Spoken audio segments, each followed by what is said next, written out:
Arwaaxaas waxaa soo socda cali ku habsaamay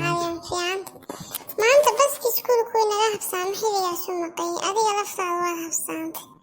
xilli dambaad soo kaaday miyaad soo feedhan waxaa la rifrifanta maryahaagu xataa waa ustay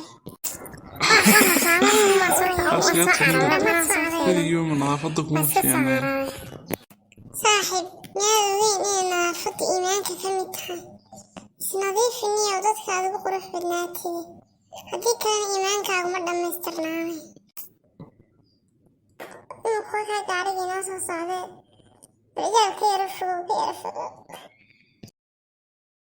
walaahi sidaasi maaha inaan weyan aan naftayda hagaajiyo aan ishabeeyo oo aan nadaafadeeda ku dadaalo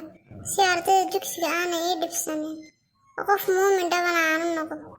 waayo nadaafada iimaankay ka mid sida nabigeenu sheegay calayhi salaatu wassalaam idinku carruuray ma isnadiifisaa